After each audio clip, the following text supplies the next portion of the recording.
interessante, do ponto de vista da influência que o conhecimento aprofundado do Espiritismo pode ter sobre o estado da alma após a morte. 1. Evocação. Resp. Estou aqui há muito tempo. 2. Jamais tive o prazer de vos ver. Contudo, reconheceis-me. Resp. Reconheço-vos tanto melhor quanto frequentemente vos visitei e tive mais de uma conversa convosco, como espírito, durante minha vida. Observação. Isto confirma o fato muito importante, do qual tivemos numerosos exemplos, das comunicações que os homens têm entre si, malgrado seu, durante a vida. Assim, durante o sono do corpo, os espíritos viajam e se visitam reciprocamente. Ao despertar conservam a intuição das ideias que brotaram nessas conversas ocultas, mas cuja fonte ignoram. De certa maneira, durante a vida temos uma dupla existência, a corporal, que nos dá a vida de relação exterior, e a espírita, que nos dá a vida de relação oculta. 3. Sois mais feliz do que na terra. Resp. E sois vós que perguntais? 4. Eu concebo. Entretanto, desfrutáveis de uma fortuna honradamente adquirida, que vos proporcionava os prazeres da vida. Tinhais a estima e a consideração obtidos pela vossa bondade e pela vossa benevolência. Poderias dizer-nos em que consiste a superioridade de vossa felicidade atual? Resp. Consiste naturalmente na satisfação que me proporciona a lembrança do pouco bem que fiz e na certeza do futuro que ele me promete. E contais por nada a ausência de inquietudes e os aborrecimentos da vida. Os sofrimentos corporais e todos os tormentos que criamos para satisfazer as necessidades do corpo. Durante a vida, a agitação, a ansiedade, as angústias incessantes, mesmo em meio à fortuna, aqui, a tranquilidade e o repouso, é a bonança após a tempestade. 5. 6 semanas antes de morrer afirmavas ter ainda 5 anos de vida. De onde vinha essa ilusão, enquanto tantas pessoas pressentem a morte próxima? Resp. Um espírito benévolo queria afastar da minha mente esse momento que, embora sem o confessar, por fraqueza eu temia, não obstante o que já sabia sobre o futuro do espírito. 6. Havíeis-vos aprofundado seriamente na ciência espírita.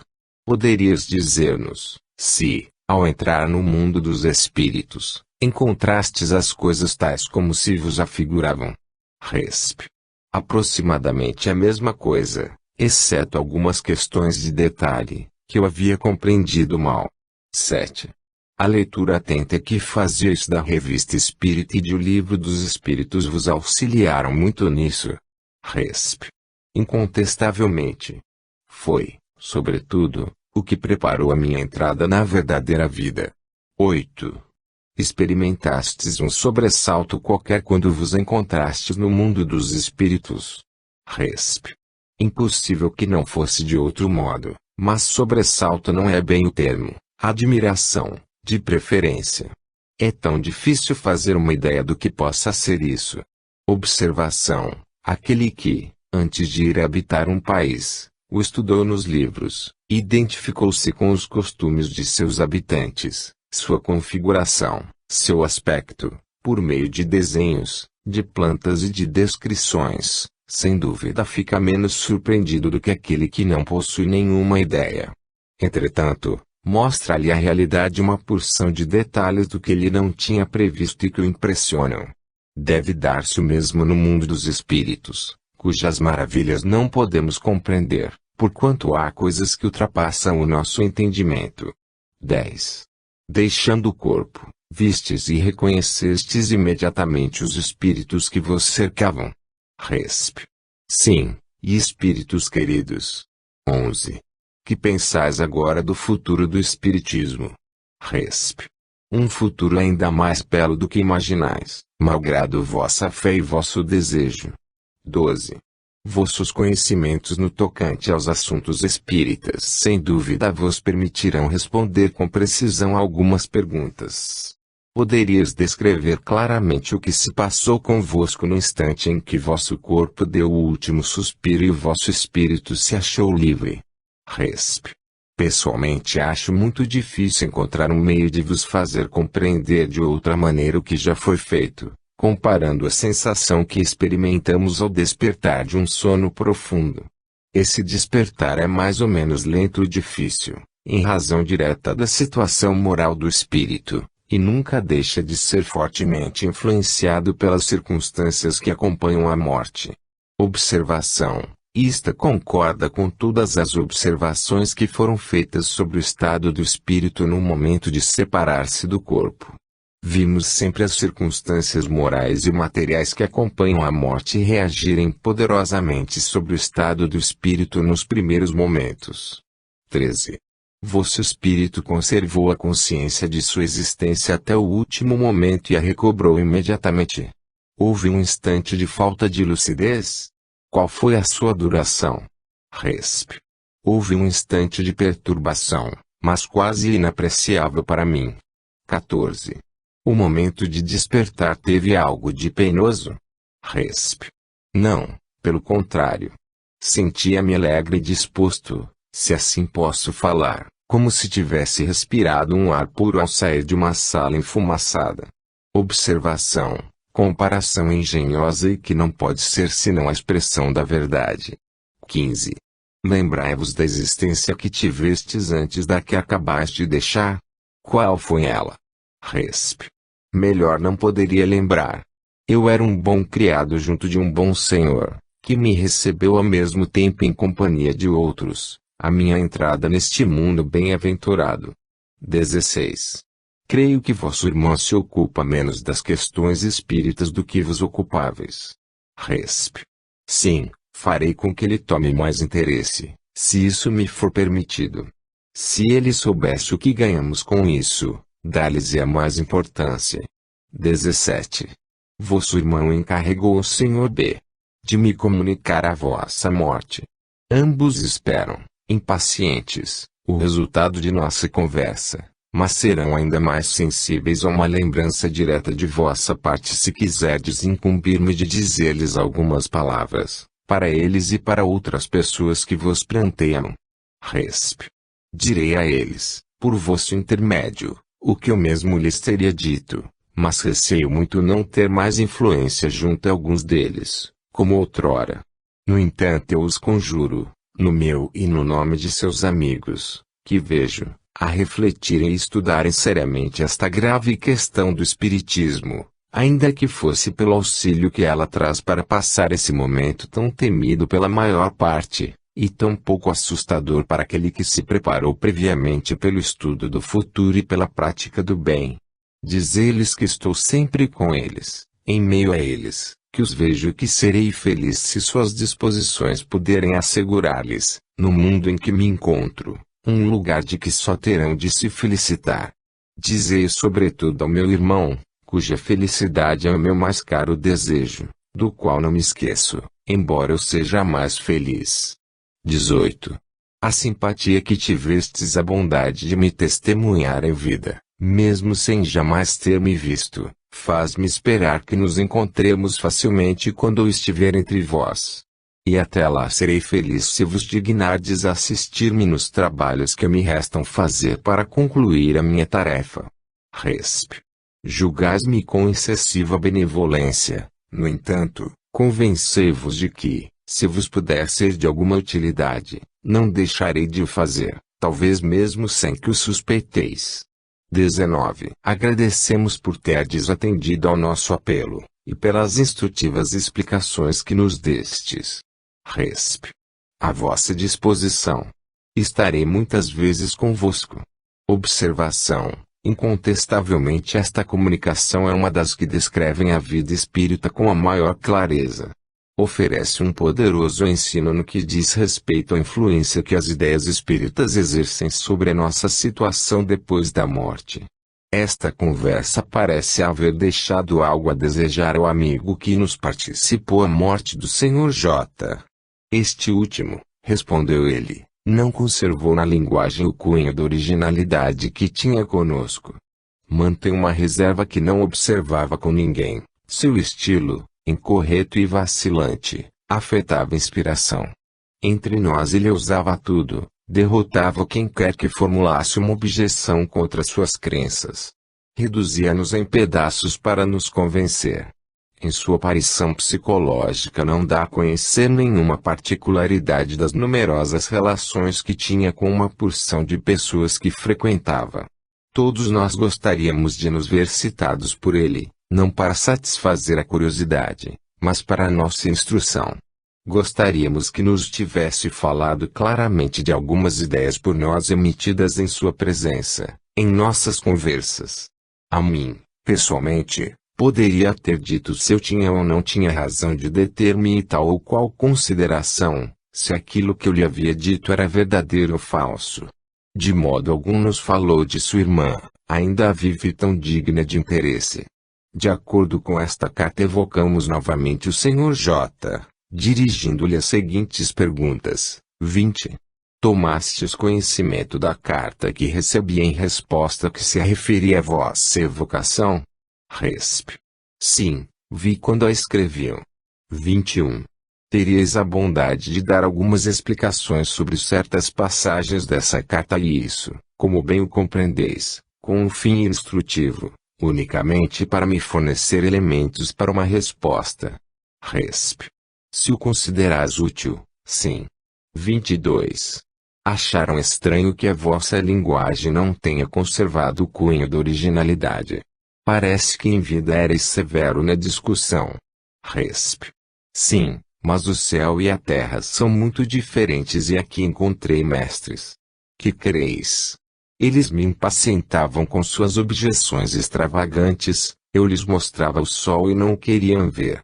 Como manter o sangue frio? Aqui não temos que discutir, todos nos entendemos. 23. Esses senhores admiram-se de que não os tenhais interpelado nominalmente para os refutar, como fazíeis em vida.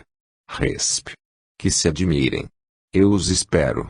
Quando vierem juntar-se a mim, verão qual de nós estava com a razão.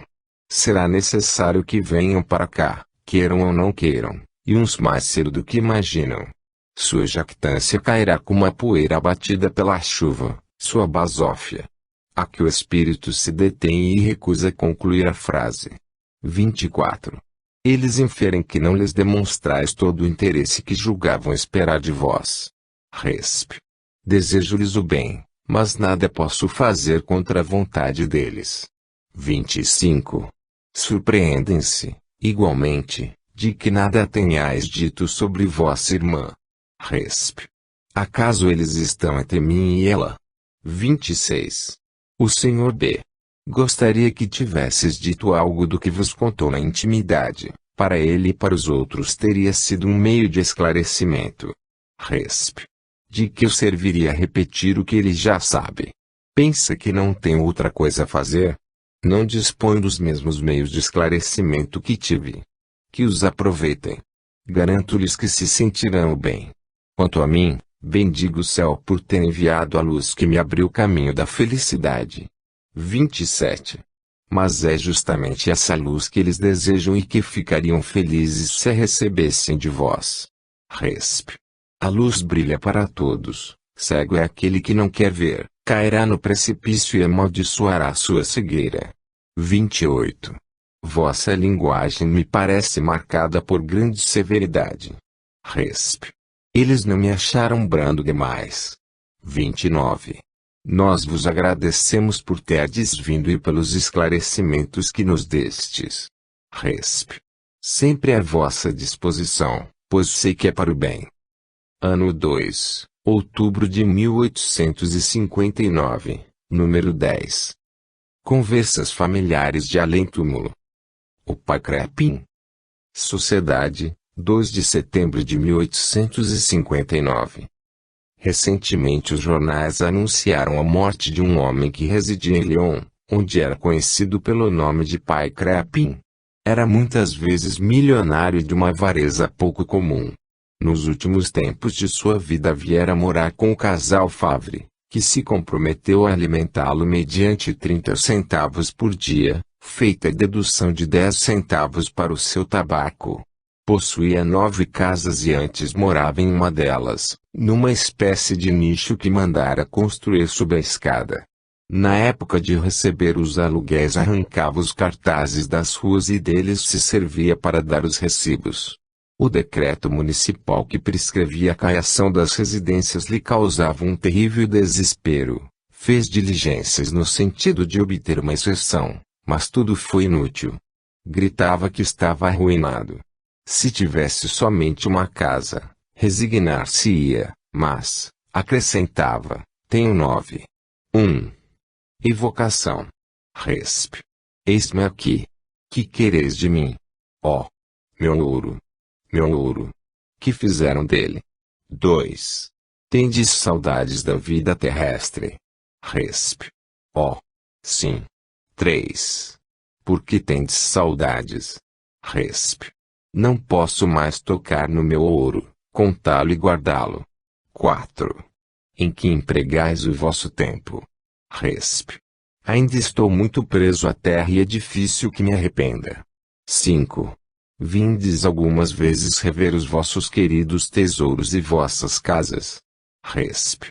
Tantas vezes quanto posso. 6. Quando vivo alguma vez considerastes que não levarias nada disso para o outro mundo? Resp. Não. Minha única preocupação estava voltada para as riquezas, de modo a acumulá-las. Jamais pensei em separar-me delas. 7. Qual era o vosso objetivo ao acumular essas riquezas, que não serviam para nada, nem mesmo para vós, considerando-se que passáveis por muitas privações? Resp. Eu experimentava a volúpia de tocá-las. 8. De onde provinha tão sórdida avareza? Resp. Do prazer que experimentava meu espírito e meu coração por ter muito dinheiro. Na terra não tive outra paixão. 9. Compreendeis que era avareza? Resp. Sim, compreendo agora que eu era um miserável. Entretanto, meu coração ainda é muito terreno e continuo experimentando um certo prazer em ver o meu ouro, mas não posso apalpá-lo e isso já é um começo de punição na vida em que me encontro. 10. Não experimentáveis nenhum sentimento de piedade pelos infelizes que padeciam a miséria, e jamais vos acudiu o pensamento de os aliviar? Resp. Porque eles não tinham dinheiro. Azar deles. 11. Recordais a existência que tivestes, anterior a esta que acabais de deixar? Resp. Sim, eu era pastor, muito infeliz de corpo, mas feliz de coração. 12. Quais foram os vossos primeiros pensamentos quando vos reconhecestes no mundo dos espíritos? Resp. O meu primeiro pensamento foi o de procurar as minhas riquezas, principalmente o meu ouro. Quando não vi senão o espaço, senti-me muito infeliz, meu coração se despedaçou e o remorso começou a apoderar-se de mim. Creio que quanto mais continuar procurando riquezas, mas sofrerei de minha avareza terrestre. 13. Qual é agora, para vós, a consequência da vossa vida terrestre? Resp. Inútil para meus semelhantes, inútil diante da eternidade, mas infeliz para mim perante Deus. 14. Sois capaz de prever uma nova existência corporal? Resp. Não sei. 15. Se em breve devesses ter uma nova existência corporal, qual a que escolheríeis? Resp. Escolheria uma existência em que pudesse tornar-me útil aos meus semelhantes. 16. Quando vivo não tinhais amigos na terra. Um avarento como vós não os pode ter. Tende-os entre os espíritos. Resp. Jamais orei por alguém, meu anjo da guarda, ao qual muito ofendi, é o único que tem piedade de mim. 17. A vossa entrada no mundo dos espíritos havia alguém que vos veio receber? Resp. Sim, minha mãe. 18. Já fostes evocado por outras pessoas? Resp. Uma vez, por pessoas a quem maltratei. 19. Não estivestes na África, num centro onde se ocupam com os espíritos? Resp. Sim, mas toda aquela gente não tinha nenhuma piedade de mim, o que é muito triste. Aqui sois compassivos. 20. Nossa evocação vos será proveitosa. Resp. Muito. 21. Como adquiristes fortuna? Resp. Ganhei um pouco honestamente, mas explorei muito e roubei um pouco os meus semelhantes. 22. Podemos fazer alguma coisa por vós? Resp. Sim, um pouco de vossa piedade para uma alma em sofrimento. Perguntas dirigidas a São Luís, a propósito do Pai Crepin. 1. O Pai Crepin, que evocamos ultimamente, era um raro tipo de avarento. Não nos pôde dar explicações sobre a origem dessa paixão. Teríeis a bondade de nos complementar. Ele nos disse que tinha sido pastor, muito infeliz de corpo, mas feliz de coração. Nada vemos nisso que lhe pudesse desenvolver essa avareza sórdida. Poderias dizer-nos o que a gerou? Resp. Ele era ignorante, inexperiente, pediu riqueza e ela lhe foi concedida, mas como punição pelo seu pedido. Não a pedirá mais, estejais certos. 2. O Pai Crepin oferece-nos o tipo de avareza ignóbil, mas essa paixão comporta gradações. Assim, há pessoas que não são avarentas senão para os outros. Perguntamos qual é o mais culpável, aquele que acumula pelo prazer de acumular e se priva até do necessário ou que, de nada se privando, é sovina quando se trata do menor sacrifício para com o próximo. Resp. É evidente que o último é mais culpável, porquanto é profundamente egoísta. O outro é louco. 3. Nas provas que deve sofrer para alcançar a perfeição, deve o espírito passar por todos os gêneros de tentação. Em relação ao Pai Crepin, poderíamos dizer que a ocasião da avareza chegou por intermédio das riquezas que estavam à sua disposição, e que ele sucumbiu. Resp. Isto não é regra geral, mas é exato em se tratando dele. Sabeis que há muitos que desde o começo tomam um caminho que os livra de muitas provas. Senhora de Girardin, médium. Extraímos o artigo seguinte da crônica do Paris Journal, número 44. Não há necessidade de comentário. Ele mostra que, se todos os partidários do espiritismo são loucos, como o dizem pouco delicadamente aqueles que se arrogam sem cerimônia o privilégio do bom senso, podemos consolar-nos e até mesmo sentir-nos honrados de ir para os hospícios em companhia de inteligências da têmpera da senhora de Girardin e de tantos outros. Outro dia eu vos prometi a história da senhora de Girardin e de um célebre médico.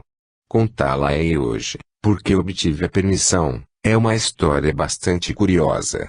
Ficaremos ainda no sobrenatural, dele nos ocupamos mais do que nunca, nós que, por dever de ofício, tomamos o pulso de Paris e o achamos ligeiramente febril.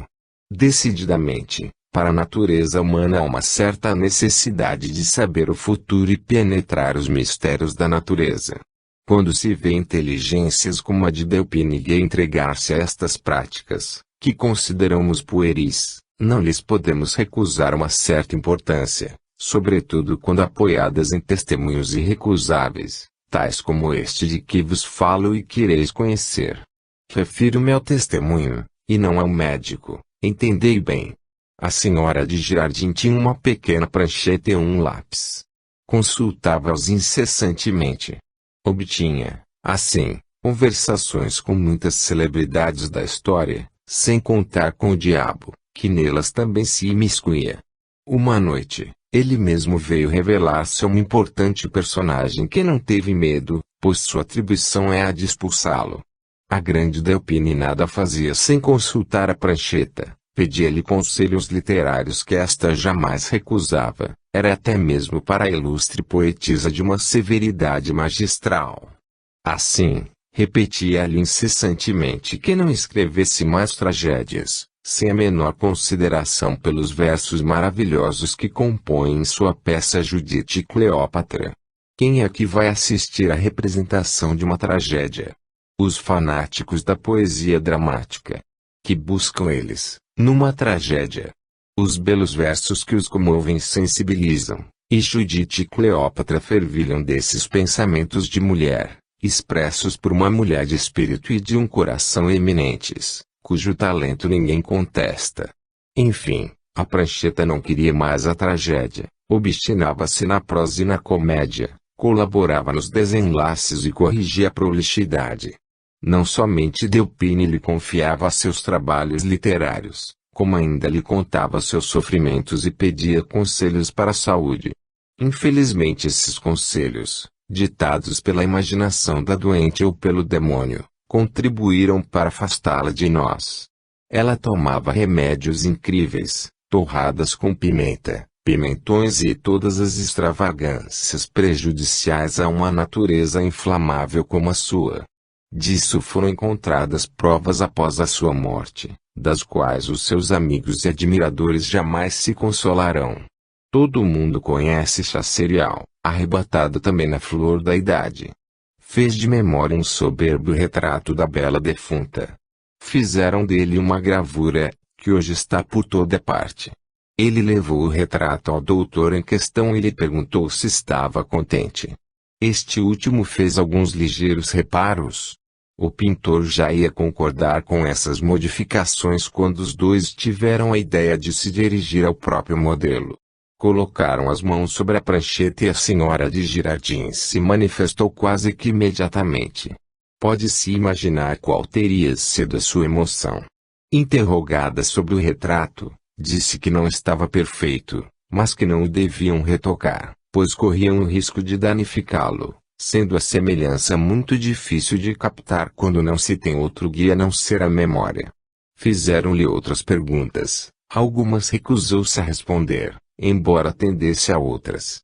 Perguntaram o lugar onde ele estava. Não quero dizê-lo, retrucou. E apesar de todos os pedidos nada puderam obter a esse respeito. Sois feliz? Não. Por quê? Porque não posso mais ser útil àqueles a quem amo. Permaneceu muda obstinadamente enquanto lhe falaram da outra vida e não prestou nenhuma informação. Não disse sequer se assim agia por lhe ser proibido ou por vontade própria. Depois de uma longa conversa foi-se embora. Lavrou-se a ata dessa sessão. As duas testemunhas ficaram tão impressionadas que não mais recomeçaram a experiência. O médico podia agora evocar aquele que o ajudara naquele dia e ter esses dois grandes espíritos na sua prancheta. Como tudo passa neste mundo! E que ensinamentos nestes fatos estranhos, se os tomarmos do ponto de vista filosófico e religioso. Ano 2, novembro de 1859, número 11. Comunicação de Swedenborg prometida na sessão de 16 de setembro. Sociedade, 23 de setembro de 1859. Meus bons amigos e crentes fiéis. Desejei vir entre vós para vos encorajar no caminho que seguis com tanta firmeza, relativamente à questão espírita. Vosso zelo é apreciado no mundo dos espíritos. Prossegui, mas não vos descuideis, porque os obstáculos ainda vos entravarão por algum tempo. A vós não faltarão detratores, como também ocorreu comigo. Há um século preguei espiritismo e tive inimigos de todos os gêneros, mas tive também fervorosos adeptos, e isso sustentou a minha coragem. A minha moral espírita e a minha doutrina não estão isentas de grandes erros, que hoje reconheço. Assim, as penas não são eternas. Vejo que Deus é muito justo e muito bom para punir eternamente a criatura que não tem força suficiente para resistir às paixões. O que eu também dizia do mundo dos anjos, que é o que pregam nos templos, não passava de ilusão dos meus sentidos. Acreditei vê-lo, agia de boa fé, mas enganei-me. Vós, sim, estáis no melhor caminho, porque estáis mais esclarecidos do que estávamos em meu tempo. Continuai, mas sede prudentes, a fim de que os vossos inimigos não tenham armas muito fortes contra vós. Vede o terreno que ganhais todos os dias. Coragem, pois, porque o futuro vos está garantido. O que vos dá forças é o fato de falardes em nome da razão. Tendes perguntas a dirigir-me? Eu vos responderei. Swedenborg. 1. Foi em 1745, em Londres, que tivestes a primeira revelação. Vós a desejáveis. Naquele tempo já vos ocupáveis de questões teológicas. Resp. Já me ocupava com isso, mas não desejara absolutamente essa revelação, ela me veio espontaneamente. 2. Qual foi o Espírito que vos apareceu, dizendo ser o próprio Deus? Era realmente Deus? Resp. Não. Acreditei no que me falava porque nele vi um ser sobre-humano e fiquei lisonjeado. 3. Porque ele tomou o nome de Deus. Resp. Para ser mais bem obedecido. 4. Pode Deus manifestar-se diretamente aos homens? Resp. Certamente o poderia, mas não o faz mais. 5. Então já houve um tempo em que ele se teria manifestado? Resp. Sim, nas primeiras idades da terra. 6. Aquele Espírito vos fez escrever coisas que hoje reconheceis como errôneas? Ele o fez com boa ou com má intenção? Resp. Não o fez com má intenção, ele próprio se enganou, porque não era suficientemente esclarecido. Agora percebo que as ilusões do meu próprio espírito e de minha inteligência o influenciavam, malgrado seu.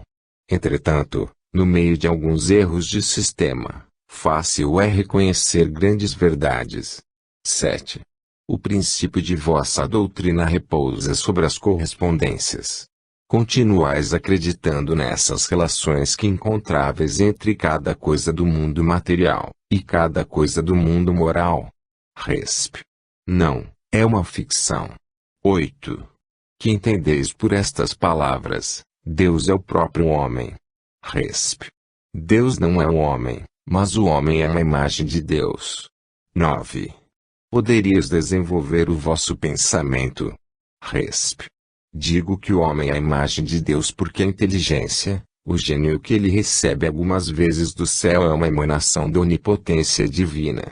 Ele representa Deus na terra pelo poder que exerce na natureza inteira e pelas grandes virtudes que está em seu poder adquirir.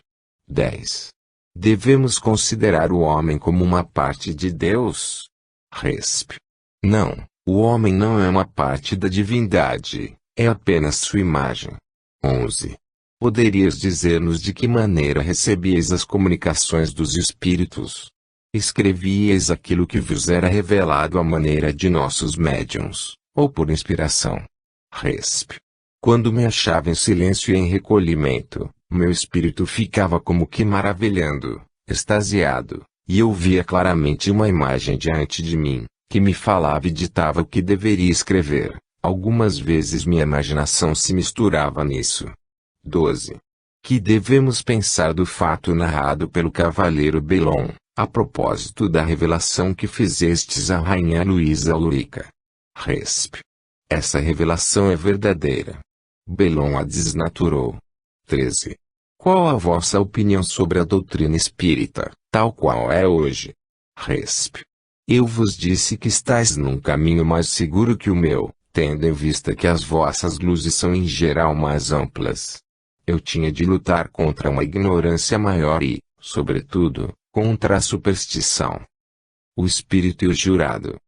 Um de nossos correspondentes, homem de grande saber e portador de títulos científicos oficiais, o que não impede de ter a fraqueza de acreditar que temos uma alma e que esta alma sobrevive ao corpo, que depois da morte fica errante no espaço e ainda pode comunicar-se com os vivos, tanto mais quanto ele próprio é um bom médium e mantém numerosas conversas com os seres de além-túmulo, dirige-nos a seguinte carta: Senhor, talvez julgueis acertado acolher na vossa interessante revista o fato seguinte: há algum tempo eu era jurado.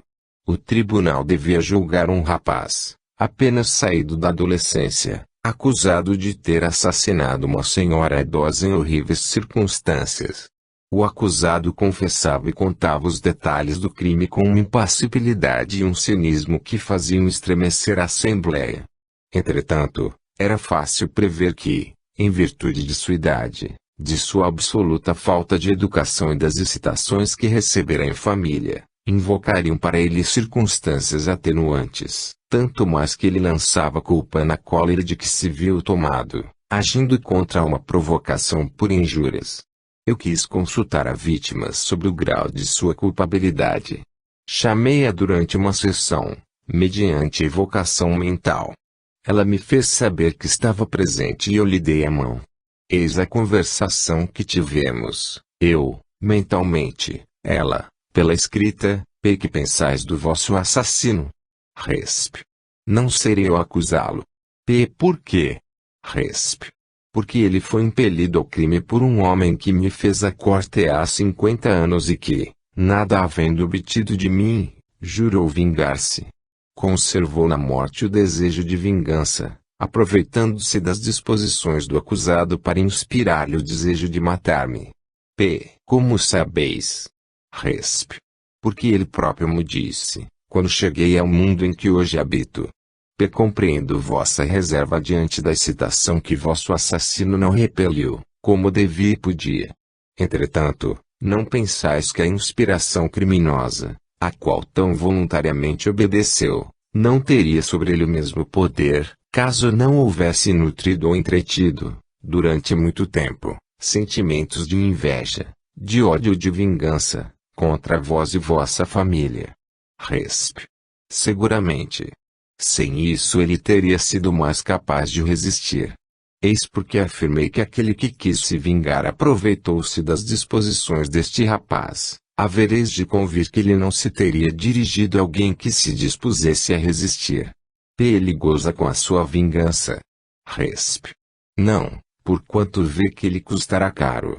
Além disso, ao invés de me fazer mal, ele me prestou um serviço, fazendo-me entrar mais cedo no mundo dos espíritos, onde sou mais feliz. Foi, pois, uma ação má, sem proveito para ele.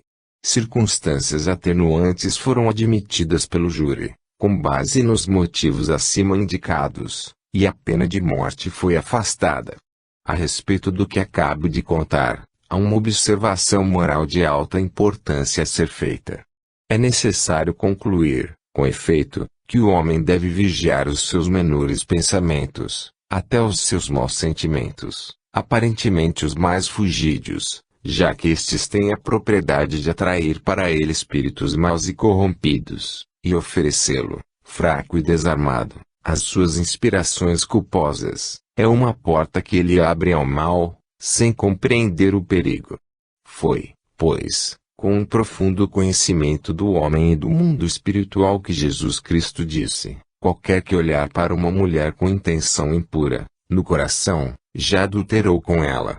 Mateus, capítulo V, versículo 28. Tem honra, etc. Simon M. Os convulsionários de Saint Medard. Sociedade, 15 de julho de 1859. Notícia: François Paris, famoso diácono de Paris, morto em 1727, aos 37 anos de idade, era o filho mais velho de um conselheiro do parlamento, a quem naturalmente devia suceder no cargo. Preferiu, no entanto, abraçar a carreira eclesiástica. Após a morte do pai deixou os bens para o irmão e, durante algum tempo, ensinou catecismo na paróquia de São Cosme, encarregando-se da direção dos clérigos e fazendo-lhes conferências.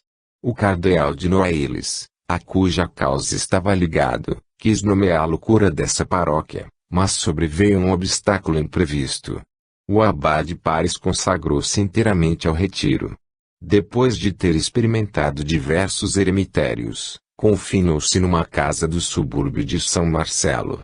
Lá se entregou sem reserva à prece, às práticas mais rigorosas da penitência e ao trabalho manual. Fazia meias para os pobres, que considerava como seus irmãos. Morreu nesse asilo.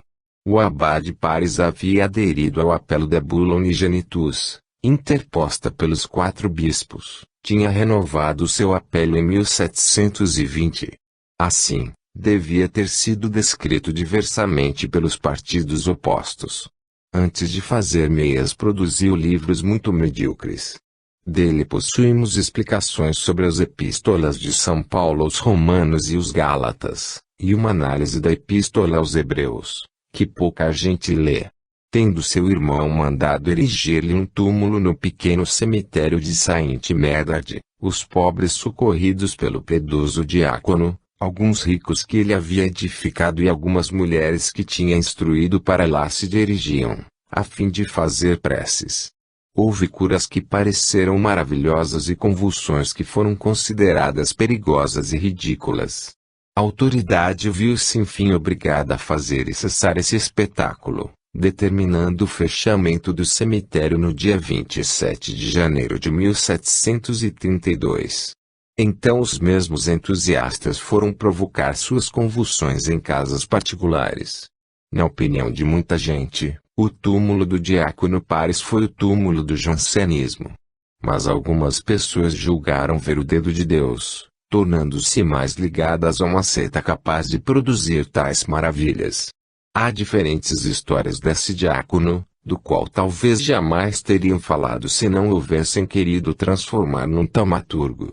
Entre os fenômenos estranhos apresentados pelos convulsionários de Saint Medard citam-se a faculdade de resistir a golpes tão terríveis que os corpos deveriam ficar triturados, a de falar línguas ignoradas ou esquecidas, um desdobramento extraordinário da inteligência. Os mais ignorantes entre eles improvisavam discursos sobre a graça, os males da igreja, o fim do mundo, etc. A faculdade de ler o pensamento, postos em contato com os doentes, apresentavam dores no mesmo local daqueles que os consultavam, nada mais frequente do que ouvi-los predizer diversos fenômenos anormais que deveriam sobrevir no curso de suas moléstias.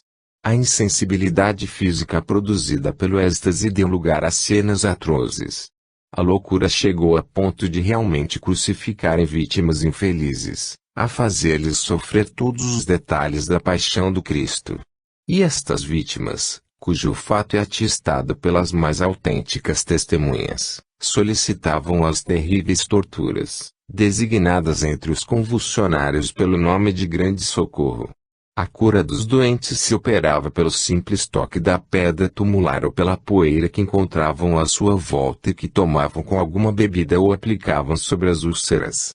Bastante numerosas, estas curas foram atestadas por milhares de testemunhas, muitas das quais são homens de ciência, no fundo incrédulos, que registraram os fatos sem saber a que os atribuir. Pauline Roland. 1.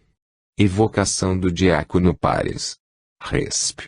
Estou às vossas ordens. 2. Qual é o vosso estado atual como espírito? Resp. Errante e feliz. 3.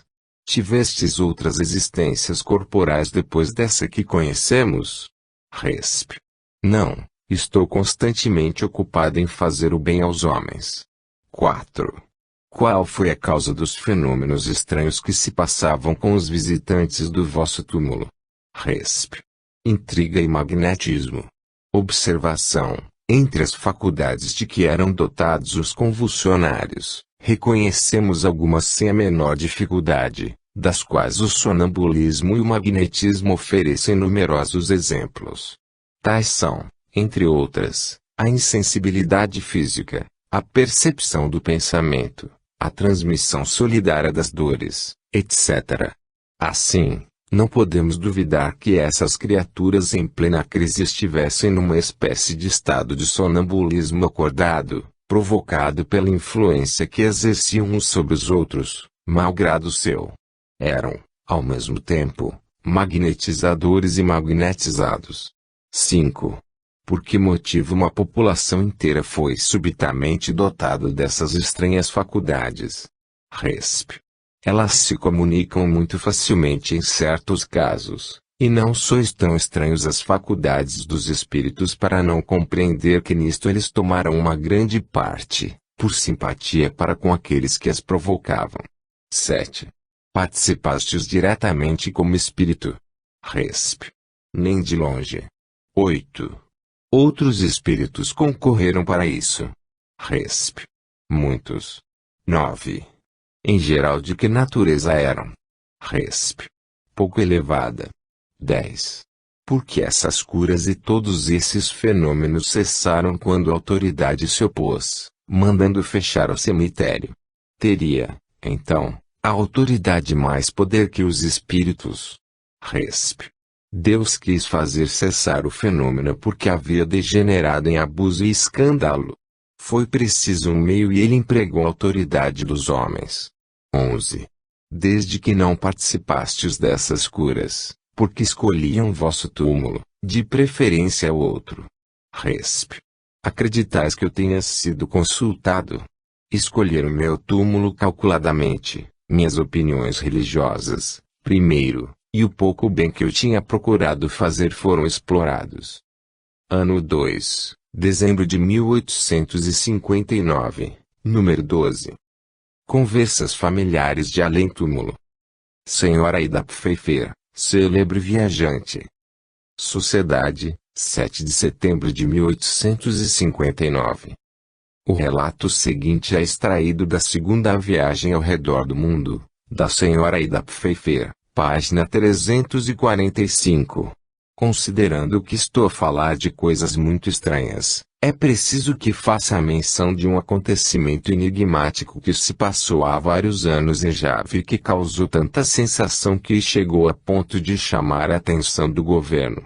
Na residência de Sheribon havia uma casinha, no qual, segundo dizia o povo, apareciam espíritos. Ao anoitecer, choviam pedras de todos os lados no quarto e por todos os lados cuspiam seri. Tanto as pedras quanto as cuspinhadas caíam muito perto das pessoas que se encontravam no aposento, sem, contudo, atingi-las ou feri-las. Parece que tudo se dirigia principalmente contra uma criança. Tanto se falou desse caso inexplicável que o governo holandês finalmente encarregou um oficial superior, de sua confiança, para o examinar. Este postou em torno da casa homens seguros e fiéis, com a ordem de não permitirem a entrada ou a saída de quem quer que fosse. Examinou tudo escrupulosamente e, tomando em seu colo a criança designada, sentou-se no quarto fatal. Ao anoitecer, como de costume, começou a chuva de pedras e de siri. Tudo caía perto do oficial e da criança, sem os atingir. Examinaram novamente cada recanto, cada buraco, mas nada descobriram. O oficial não compreendeu patavina. Mandou reunir as pedras, marcá-las e escondê-las num local bem afastado. Foi tudo em vão. As mesmas pedras caíram novamente no aposento, à mesma hora. Finalmente, para pôr termo a essa história inconcebível, o governador mandou demolir a casa. A pessoa que colheu esse fato, em 1853, era uma mulher verdadeiramente superior, não tanto por sua instrução e talento, senão pela incrível energia de seu caráter. A parte essa ardente curiosidade e essa coragem indômita, que dela fizeram a mais extraordinária viajante que jamais existiu, a senhora Pfeiffer nada tinha de excêntrico. Era mulher de uma piedade suave e esclarecida, tendo dado inúmeras provas de estar longe de ser supersticiosa. Comprometeu-se a só contar aquilo que ela mesma tivesse visto, obtido de fonte segura. Ver a Revista de Paris, de 1º de setembro de 1856 e o Dicionário dos Contemporâneos, de Vapereal. 1. Evocação da Senhora Pfeiffer. Resp. Eis-me aqui. 2. Estais surpreendida com o nosso apelo e por vos encontrardes entre nós. Resp. Estou surpreendida com a rapidez de minha viagem. 3. Como fostes prevenida de que desejaríamos falar convosco? Resp. Fui trazida aqui sem de nada suspeitar. 4. Entretanto, deveríeis ter recebido um aviso qualquer. Resp. Um arrastamento irresistível. 5. Onde estáveis quando vos chamamos? Resp. Junto a um espírito que tem a missão de guiar. 6. Tivestes consciência dos lugares que atravessáveis para vir até aqui, ou é que vos encontrastes subitamente, sem transição? Resp. Subitamente. 7. Sois feliz como espírito? Resp. Sim. Mais feliz do que isso é impossível. 8. De onde vinha esse gosto pronunciado pelas viagens? Resp. Eu havia sido marinheiro numa vida precedente e o gosto que adquiri pelas viagens naquela existência refletiu-se nesta, malgrado o sexo que eu havia escolhido para me subtrair a isso. 9. Essas viagens contribuíram para o vosso progresso como espírito. Resp. Sim, porque as fiz com espírito de observação, que me faltou na existência precedente, onde não me ocupava senão do comércio e das coisas materiais. É por essa razão que imaginava avançar mais em uma vida sedentária. Mas Deus, tão bom e tão sábio em seus desígnios, que não podemos penetrar, permitiu-me utilizar-se minhas inclinações em favor do progresso que eu havia solicitado. 10. Das nações que visitastes, qual a que vos pareceu mais adiantada e que vos mereceu a preferência? Não dissestes em vida que colocaríeis certas tribos da Oceania acima das nações civilizadas? Resp. Era uma ideia errada. Hoje prefiro a França, pois compreendo sua missão e antevejo o seu destino. 11. Que destino prevedes para a França? Resp. Não vos posso dizer o seu destino, mas sua missão é espalhar o progresso, as luzes e, por conseguinte, o espiritismo verdadeiro. 12. Em que vos pareciam os selvagens da Oceania mais adiantados que os americanos? Resp. A parte os vícios vinculados à vida selvagem, neles eu encontrara qualidades sérias e sólidas que não encontrei nos outros. 13. Confirmais o fato que se teria passado em Java e que está relatado em uma de vossas obras? Resp. Confirmo em parte. O caso das pedras marcadas e lançadas novamente merece explicação. Eram pedras semelhantes, mas não as mesmas. 14. A que atribuís esse fenômeno? Resp. Não sabia a que atribuí-lo. Eu me perguntava se, de fato, o diabo existia, respondendo a mim mesma, não, e fiquei nisso. 15. Agora que podeis compreender a causa, poderias dizer de onde vinham essas pedras? Eram transportadas ou fabricadas especialmente pelos espíritos? Resp. Eram transportadas. Para eles era mais fácil trazê-las do que aglomerá-las. 16. E de onde provinha aquele seri? Era feito por eles? Resp. Sim, era mais fácil e, além disso, inevitável, pois que lhes seria impossível encontrá-lo já preparado. 17. Qual era o objetivo dessas manifestações? Resp. Como sempre, chamar a atenção e fazer constatar um fato do qual se devia falar e procurar a explicação. Observação. Alguém faz observar que tal constatação não poderia levar a nenhum resultado sério entre aqueles povos, mas respondem que há um resultado real. Pelo relato e pelo testemunho da senhora Pfeiffer, o mesmo chegou ao conhecimento dos povos civilizados, que o comentam e lhe tiram consequências. Aliás, os holandeses é que foram chamados para constatá-los. 18. Deveria haver um motivo especial, sobretudo quanto à criança atormentada por esses espíritos. Resp. A criança possui uma influência favorável. Estudo, pois pessoalmente não sofreu nenhum toque. 19. Desde que esses fenômenos eram produzidos por espíritos, por que cessaram quando a casa foi demolida? Resp. Cessaram porque julgaram inútil continuar. Não pergunteis, contudo, se eles teriam podido continuar. 20. Agradecemos por terdes vindo e respondido às nossas perguntas. Resp. Estou inteiramente às vossas ordens. Privat d'Anglemont. Primeira conversa, 2 de setembro de 1859.